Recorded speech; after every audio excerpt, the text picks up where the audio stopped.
দর্শক, এই মুহূর্তে রাজধানীর ফরেন সার্ভিস একাডেমিতে আছেন বিশেষ প্রতিনিধি মুহিবুল্লাহ মুহিব। সরাসরি যুক্ত হচ্ছি তার সঙ্গে। মুহিব, ঐকমত্য কমিশনের আজকের বৈঠকে সবশেষ কি খবর আছে?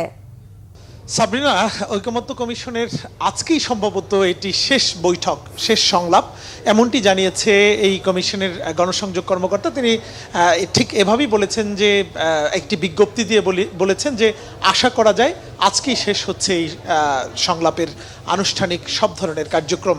গত 9 মাস ধরে এই ঐকমত্য কমিশন যেই সংস্কার প্রস্তাব নিয়ে যেসব আলোচনা হয়েছে, সারা দিন ব্যাপী দিনের পর দিন যে আলোচনা হয়েছে সেটি কিন্তু অনেকটা চূড়ান্ত পর্যায়ে পৌঁছেছে। অর্থাৎ 81টি জায়গায় ঐকমত পোষণ করেছে রাজনৈতিক দলগুলো।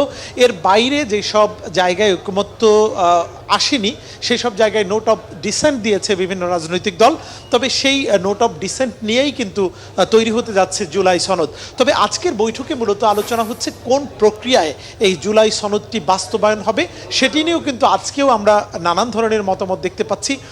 বিশেষ করে বিকেলে বেশ কয়েকটি রাজনৈতিক দল গণমাধ্যমের সঙ্গে কথা বলেছেন। কেউ কেউ বলছেন যে এই একটি বিষয় কিন্তু ইতিমধ্যেই একমত হয়েছে সকল রাজনৈতিক দল, যে এই জুলাই সনদের ব্যাপারে একটি গণভোটের আয়োজন করা হবে এবং সেই গণভোটটি কখন কোন প্রক্রিয়ায় হবে সেটি নিয়ে মূলত এখন আলোচনা চলছে।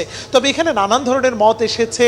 কেউ কেউ বলছেন যে জাতীয় নির্বাচনের দিন একই সঙ্গে এই গণভোটের আয়োজন করা যেতে পারে এবং সেই দিনই মূলত এই বিশেষ করে মানুষের মতামত যাচাইয়ের মধ্য দিয়ে এই জুলাই সনদকে আরও বেশি গ্রহণযোগ্য করে সংবিধানের সঙ্গে সম্পৃক্ত করার জন্য আরও বেশি সহজ হয়ে যাবে এবং এটি আইনগতভাবে বৈধতা পাবে। কিন্তু কয়েকটি রাজনৈতিক দল কিন্তু একই সঙ্গে দ্বিমত পোষণ করেছেন। তারা বলছেন যে এই গণভোট সেটি কিন্তু একই দিনে অর্থাৎ জাতীয় নির্বাচনের দিনে এটি আয়োজন করা আর পক্ষে তারা নন। বিশেষ করে জামাত ইসলামী সহ বেশ কয়েকটি রাজনৈতিক দল তারা বলছেন যে নভেম্বর মাসের মাঝামাঝি অথবা শেষের দিকে এটি গণভোটের আয়োজন করা যেতে পারে এবং এই গণভোটের মধ্য দিয়ে জুলাই সনদকে কেন্দ্র করেই আগামী জাতীয় নির্বাচনটি যাতে হতে পারে। কারণ এই জুলাই সনদের উপর ভিত্তি করেই মূলত মানুষ সিদ্ধান্ত নিবে যে কোন রাজনৈতিক দলকে তারা পছন্দ করবে। একই সঙ্গে এই যে জুলাই সনদ সেটি বাস্তবায়ন প্রক্রিয়া নিয়েও কিছু মতপার্থক্য রয়েছে।